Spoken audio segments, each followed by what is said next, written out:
Most parents make a terrible mistake when their children ignore them or treat them disrespectfully.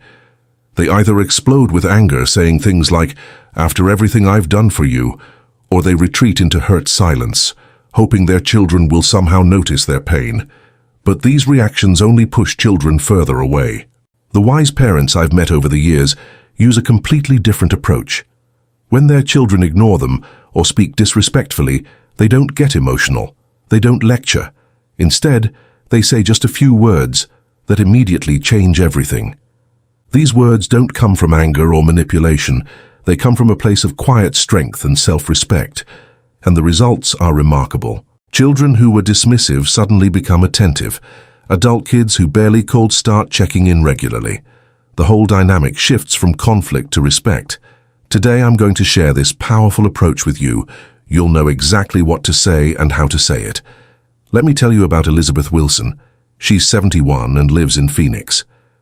For months, Elizabeth had been feeling invisible in her own family. When she called her son Robert, age 45, he'd answer with that distracted tone. "Yeah, Mom, what's up?"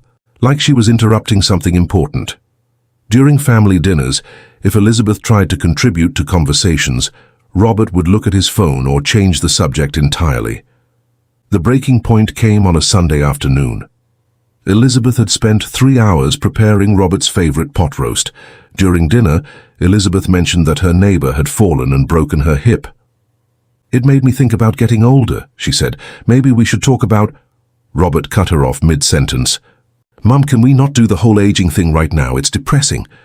Then he turned to his wife and started talking about their vacation plans, as if Elizabeth wasn't even there. That night, Elizabeth couldn't sleep. The casual dismissal. The way Robert treated her words like meaningless noise. Have you felt this way? Like your own children see you as background noise in their lives? You raised them. You sacrificed for them. But now when you try to connect, you're met with impatience, distraction, or outright dismissal. Here's what most parents don't understand. Your children aren't necessarily trying to hurt you. Often they've simply fallen into a pattern of taking you for granted because you've never established clear boundaries about how you expect to be treated. The next week, Robert called Elizabeth about borrowing her car. Suddenly, he had plenty of time to talk. He was charming, chatty, asking about her health. But the moment she said yes, Robert's tone changed back. "Great, thanks, Mom. I'll pick it up tomorrow." Elizabeth realized she was only valuable when they needed something. The rest of the time, she was just an obligation to be managed as quickly as possible. This is when Elizabeth made a decision that would change everything. She remembered something her own mother had told her. "I love you and I've sacrificed many things for you, but if I'm not receiving respect from you, that love cannot continue sustainably." Elizabeth realized she'd been enabling her son's behavior by accepting it. Every time she swallowed her hurt feelings, she was teaching him that treating her this way was acceptable. Elizabeth found her answer through her neighbor, Patricia Martinez, who was 69. Patricia has 4 grown children, and Elizabeth had always been amazed at how respectfully they all treated their mother. "Patricia," Elizabeth said, "how do you get your children to actually listen to you? Mine act like I'm invisible unless they need something." Patricia set down her coffee cup. "Elizabeth, your children will treat you exactly how you teach them to treat you. When my oldest son, Carlos, started dismissing me, I learned to set boundaries with just a few words. No anger, no lectures, just clear, calm boundaries. When Carlos would interrupt me or dismiss what I was saying, I'd look him right in the eye and say, 'The way you're speaking to me right now feels disrespectful. I need you to try that again.'" Elizabeth blinked. "That's it. That's it. But after I said it, I would wait. No explaining, no justifying. I would just wait for him to respond."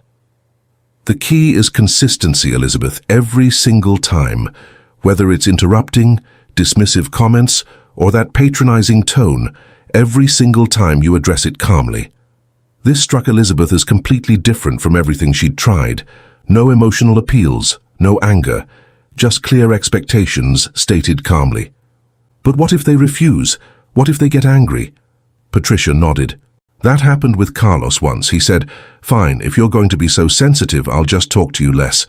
And I said, 'That's your choice. But when we do talk, I expect to be spoken to respectfully.'" Weren't you afraid of losing him?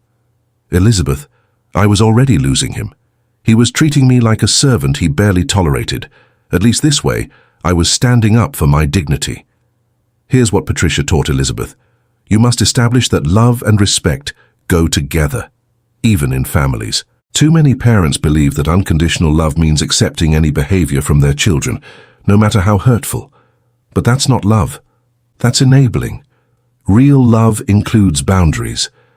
Now, I know what some of you are thinking. That sounds good in theory, but when I'm actually in that situation, I just get angry or hurt. I can't think clearly enough to be calm. You're absolutely right.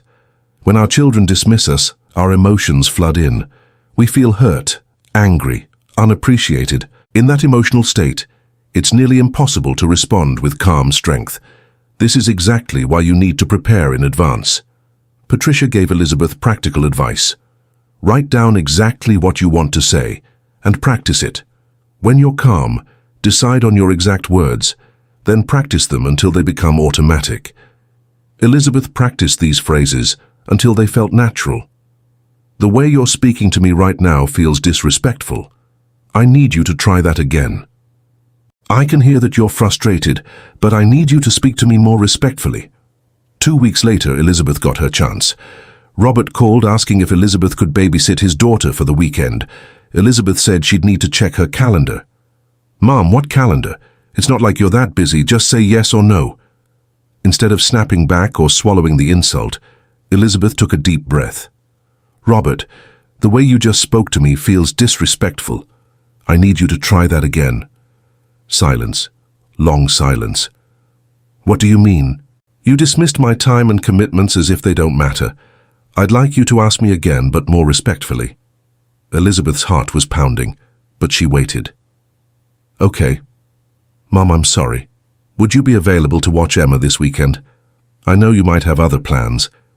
Elizabeth felt something she hadn't felt in years, respected. Thank you. Let me check my schedule, and I'll call you back. After Elizabeth hung up, she cried. Not from hurt this time, but from relief.